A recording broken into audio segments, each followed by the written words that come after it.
Hosea 5:15.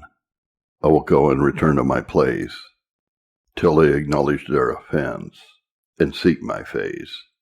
In their affliction they will seek me early. In the preceding part of the chapter, it threatened the destruction of Ephraim. Ephraim and the prophets generally means the 10 tribes or the kingdom of Israel as distinguished from the kingdom of Judah. When we read of Ephraim and Judah in the prophets, by this is meant the whole people of Israel, of the 12 tribes as in verse 12 of this chapter. Therefore will I be to Ephraim as a moth, and to the house of Judah as rottenness. By Judah is meant the 2 tribes of Judah and Benjamin, which were under the king of Judah, and by Ephraim is meant the 10 tribes under the king of Israel. Ephraim is put for the whole kingdom of Israel because Samaria, the seat of the kingdom, the royal city, was in that tribe. In the verse immediately preceding the text, it is declared in what a terrible manner God was about to deal with Ephraim. Hosea 5:14. For I will be to Ephraim as a lion, and as a young lion to the house of Judah. I, even I, will tear and go away, and none shall rescue him. In the text, God declares how he would deal with them after he had torn as a lion. And here, first, God declares how he would withdraw from them. Hosea 5:15. I will go and return to my place. When I have torn as a lion, I will go away, I will leave them in that condition. I will depart from them, and they shall see no more of me. Number 2, what God will wait for in them before he returns to them to show them mercy. There are 3 things here signified. 1, that they should be sensible of their guilt, Hosea 5:15, till they acknowledge their offense. It is in the original, till they become guilty, that is, till they become guilty in their own eyes, till they are sensible of their guilt. In the same sense, as the same expression is used in Romans 3:19, that every mouth may be stopped, and all the world may become guilty before God, that is, become guilty in their own eyes. Number 2, that they would be sensible of their misery, implied in the expression of Hosea 5:15. In their affliction they shall seek me. Their calamity was brought upon them before God had torn them and left them, but in their pride and perverseness they were not sensible of their own miserable condition, as this prophet observes in chapter 7, verse 9. Number 3, that they should be sensible of their need of God's help, which is implied in their seeking God's face, and seeking him early, that is, with great care and earnestness. Before, they would not seek God. They were not sensible of their helplessness, as we learn in the verse, but one preceding the text, Hosea 5:13, when Ephraim saw his sickness and Judah his wound. Then went Ephraim to the Assyrian and sent to King Jacob. But as we are told there, he could not heal him, nor cure his wound.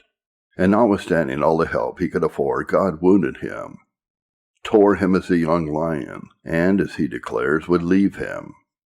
And he should cease going to any other, and should be sensible that no other could heal, and accordingly come to him for healing. Doctrine.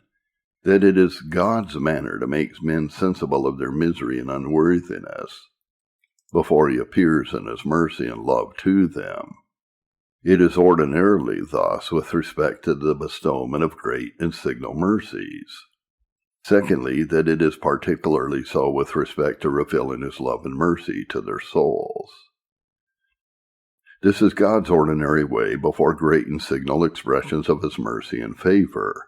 He very commonly so orders it in his providence, and so influences men by his Spirit, that they are brought to see their miserable condition as they are in themselves, and to despair of help from themselves or from an arm of flesh, before he appears for them, and also makes them sensible of their sin and their unworthiness of God's help. This appears from the account which the Scriptures give us of God's dealing with his people. Joseph, before his great advancement in Egypt, must lie in a dungeon to humble him and prepare him for such honor and prosperity.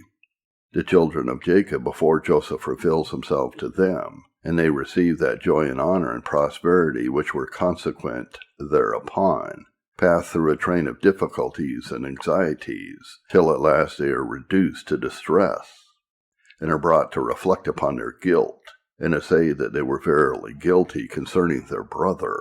God humbled them in his providence, and then an end was put to all their difficulties, and their sorrow was turned into joy, upon Joseph's revealing himself to them.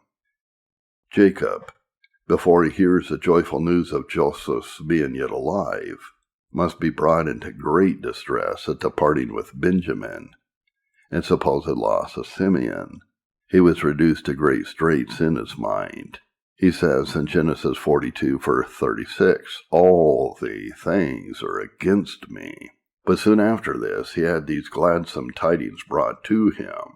Joseph is yet alive, and he is governor over all of the land of Egypt. And to confirm it, he sees the wagons and the noble presents, which Joseph sent to him, so that he was now brought to say, "It is enough. Joseph, my son, is yet alive." Genesis 45, verse 28. I will go and see him before I die. And so with the children of Israel in Egypt, their bondage must wax more and more extreme. Their bondage had been very extreme, but yet Pharaoh gives commandment that more work should be laid upon them, and the taskmasters tell them that they must get their straw where they can find it, and nothing of their work should be diminished. And quickly upon this was their deliverance. So when the children of Israel were brought to the Red Sea, the Egyptians pursued them and were just at their heels, and they were reduced to the utmost distress. They see that they must assuredly perish unless God work a miracle for them, for they were shut up on all sides. The Red Sea was before them, and the army of the Egyptians encompassing them round behind. And they cried to the Lord, and then God wonderfully appeared for their help, and made them pass through the Red Sea, and put songs of deliverance into their mouths. So before God brought the children of Israel into Canaan, he led them about in a great and terrible wilderness through a train of difficulties and temptations for 40 years, that he might teach them in their dependence on him and the sinfulness of their own hearts. Deuteronomy 32, verse 10. He found him in a desert land, and in the waste, howling wilderness. He led him about. He instructed him. He kept him as the apple of his eye. God brought them into those trials and difficulties in the wilderness to rebuke them, and let them see what was in their hearts, that they might be convinced of their own perverseness by the many discoveries of it under those temptations, and so that they might be sensible that it was not for their righteousness that God made them his people and gave them Canaan, seeing it was so evident that they were a stiff-necked people. Deuteronomy 8, 2 and 3. And you shall remember all the way which the Lord your God led you these 40 years in the wilderness, to humble you, and to prove you, to know what was in your heart, whether you would keep his commandments or not.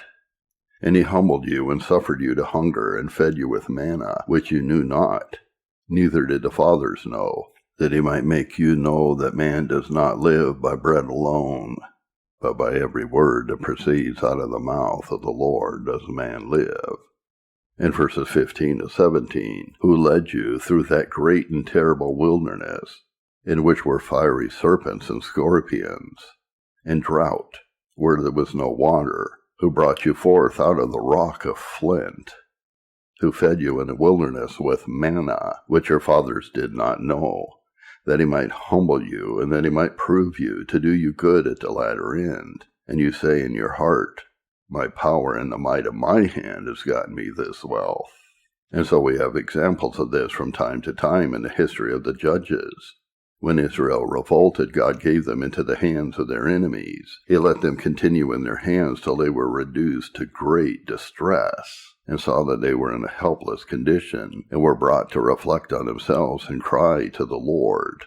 And then God raised them up, a deliverer. And when they cried to God, he would not deliver them till he had humbled them and brought them to their own unworthiness, and to own that they were in God's hands.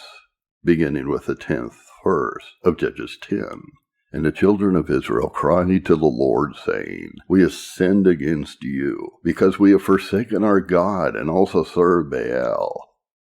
And the Lord said to the children of Israel, Did not I deliver you from the Egyptians, and from the Amorites, and from the children of Ammon, and from the Philistines? The Zidonians also, and the Amalekites, and the Maonites did oppress you, and you cried to me, and I delivered you out of their hand. Yet you have forsaken me, and served other gods, in which I will deliver you no more. Go and cry to the gods which you have chosen. Let them deliver you in the time of your tribulation. And the children of Israel said to the Lord, We have sinned. Do thou unto us whatsoever seems good to you. Deliver us only, we pray you, this day.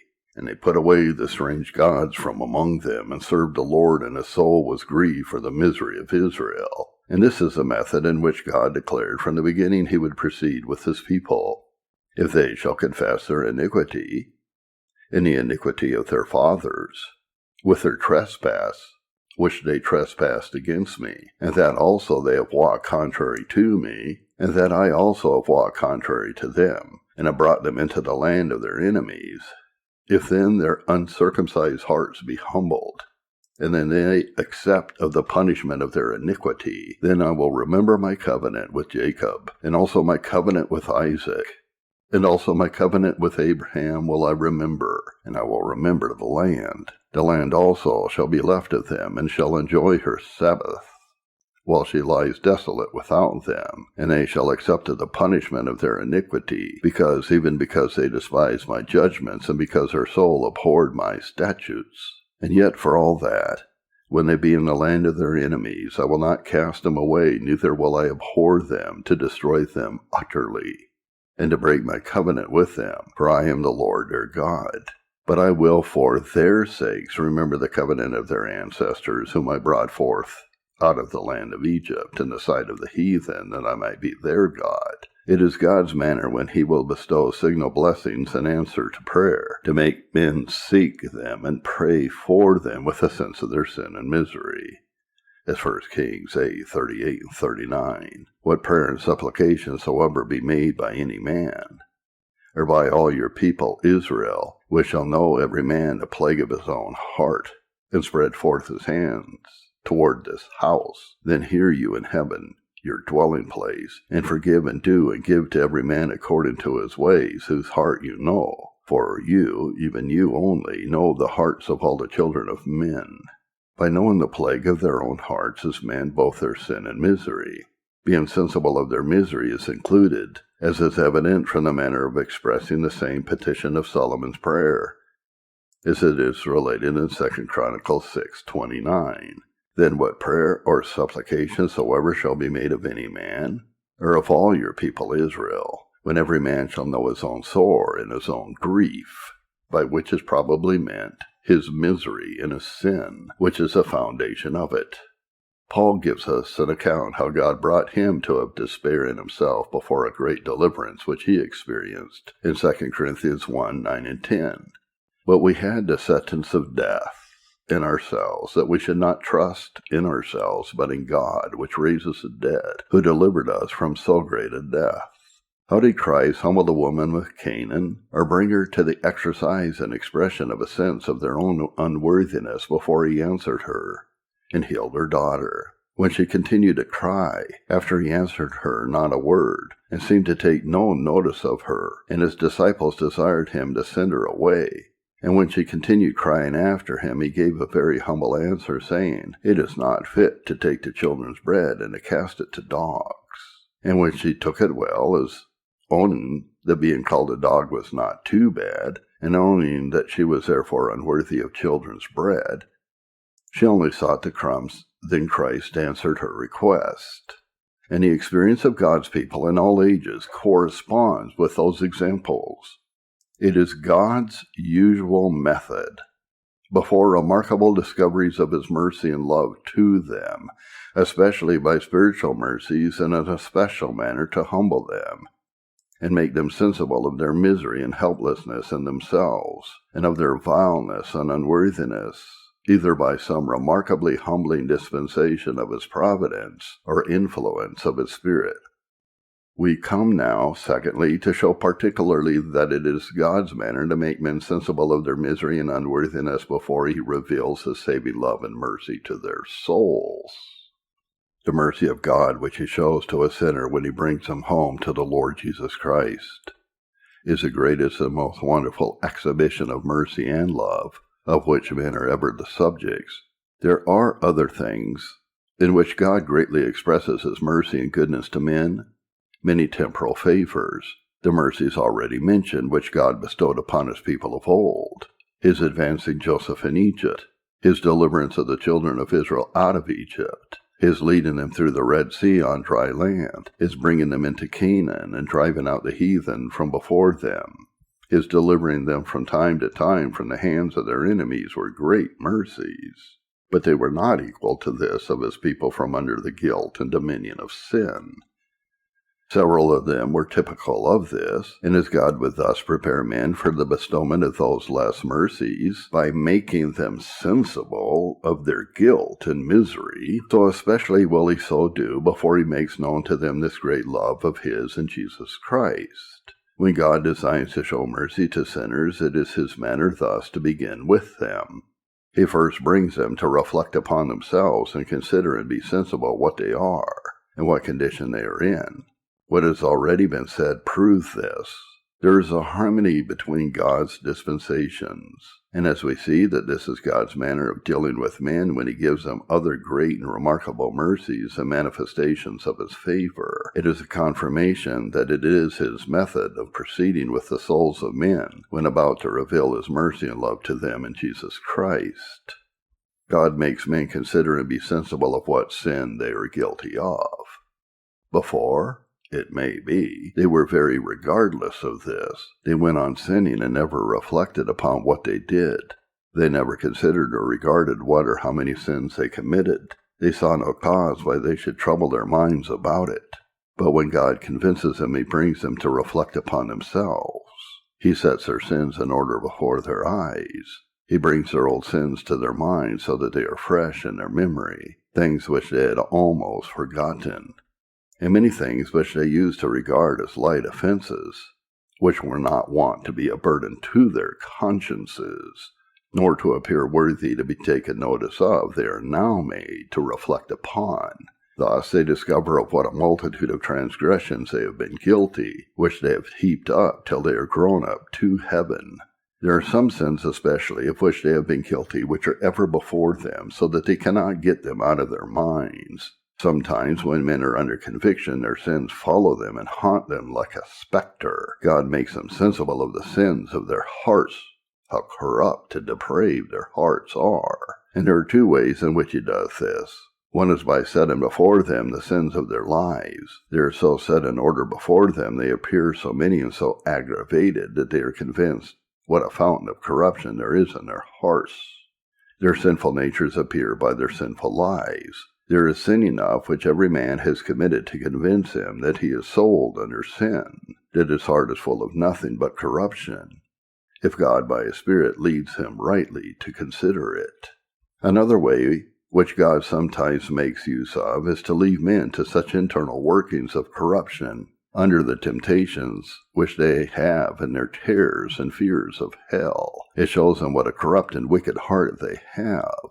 God sometimes brings this good out of this evil to make men see the corruption of their nature by the workings of it under temptations, which they have in their terrors about damnation.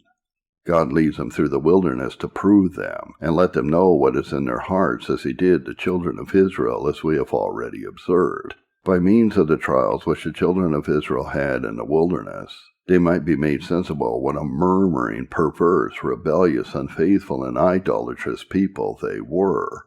So God sometimes makes sinners sensible what wicked hearts they have, by their experience of the exercises of corruption while they are under convictions. Not that this will in the least excuse men for allowing such workings of corruptions in their hearts, because God sometimes leaves men to be wicked, that he may afterward turn it to their good, when he in infinite wisdom sees fit to do so. We must not go and be wicked on purpose, that we may get good by it. That would be very absurd as well as horribly presumptuous for us to do so. Though God sometimes in His sovereign mercy makes those workings of corruption and a spirit of opposition and enmity against God a means of showing them the vileness of their own hearts, and so to turn to their good. So God oftentimes is provoked by this utterly to withdraw and forsake them, after the example of those murmurers whose carcasses fell in the wilderness, of whom God swore in His wrath that they should never enter into His rest, and they who allow themselves therein are the most likely so to provoke God. But it is God's manner to show men the plague of their own hearts, by some means or other, before He reveals His redeeming love to their souls. While sinners are unconvinced, sin lies hidden. They don't take any notice of it. But God makes the law effectual to bring men's own sins of heart and life to be reflected on and observed. Romans 7 verse 9. I was alive without the law once, but when the commandment came, sin revived. Then sin appeared and came to light, which was not before observed. Joseph's revealing himself to his brethren is probably typical of Christ's revealing Himself to the soul of a sinner, making known Himself in His love, and in His near relation of a brother and a redeemer of his soul. But before Joseph revealed himself to them, they were made to reflect upon themselves and say, Genesis 42 verse 21, we are verily guilty. Number 2, God convinces sinners of the dreadful danger they are in by reason of their sin. Having their sin set before them, God makes them sensible of the relation which their sin has to misery. And here are 2 things of which they are convinced about their danger. God makes them sensible that His displeasure is very dreadful. Before, they heard often about the anger of God and the fierceness of His wrath, but they were not moved by it. But now they are made sensible that it is a dreadful thing to fall into the hands of the living God. They are made in some measure sensible of the dreadfulness of hell. They are led with fixedness and impression to think what a dismal thing it will be to have God, an enraged enemy, setting to work the misery of a soul, and how dismal it will be to dwell in such torment forever, without hope. Isaiah 33 verse 14. The sinners in Zion are afraid. Fearfulness has surprised the hypocrites. Who among us shall dwell with a devouring fire? Who among us shall dwell with everlasting burnings? Other sinners are told of hell, but convinced sinners often have hell, as it were, in their view. They being impressed with the sense of the dreadfulness of its misery is the cause why it works upon their imagination oftentimes. And it will seem as though they saw the dismal flames of hell, as though they saw God in implacable wrath, exerting His fury upon them, as though they heard the cries and shrieks of the damned.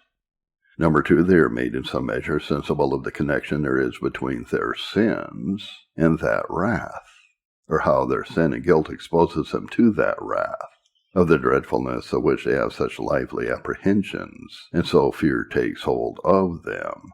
They are afraid that will be their portion, and they are sensible that they are in a miserable and doleful condition by reason of sin.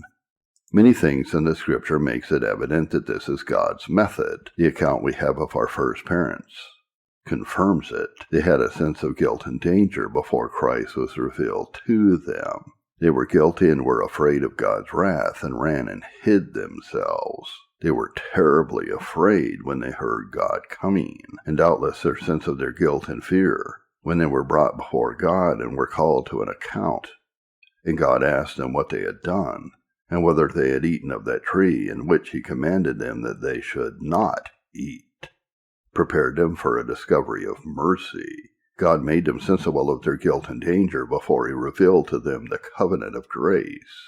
And it is probable that their reflecting upon what God said about the seed of the woman bruising the serpent's head soon wrought faith. That it was not long before that discovery God made of a merciful design towards them was a means of true consolation and hope to them. Joseph's brethren were brought into great distress for fear of their lives before Joseph revealed himself to them. Those who were converted by Peter's sermon were first pricked in their hearts in a sense of their guilt and their danger. Acts 2 verse 37. And Paul, before he had had his first comfort, trembled and was astonished. Acts 9, verse 6.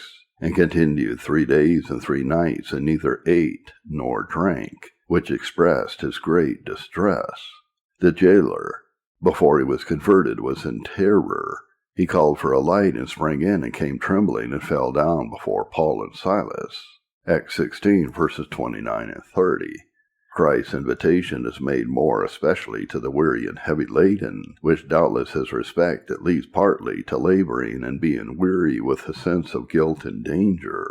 We read, when David was in the cave of Adullam, then everyone who was in distress was gathered to him, 1 Samuel 22, verse 1. This doubtless was written as typifying Jesus Christ, and referring to those who were in fear and distress to him. The expression of flying for refuge, by which coming to Christ is signified, implies that before they come they are in fear of some evil. They apprehend themselves in danger, and as fear gives wings to their feet. Proverbs 18:10. The name of the Lord is a strong tower. The voice of God to a sinner when he gives him true comfort is a still small voice. But this voice is preceded by a strong wind and a terrible earthquake, and fire as it was in Horeb when Elijah was there. 1 Kings 19:11 and 12. And behold, the Lord passed by, and a great and strong wind rent the mountains and brake in pieces the rocks before the Lord. But the Lord was not in the wind. And after the wind an earthquake. But the Lord was not in the earthquake. And after the earthquake a fire. But the Lord was not in the fire. And after the fire a still small voice.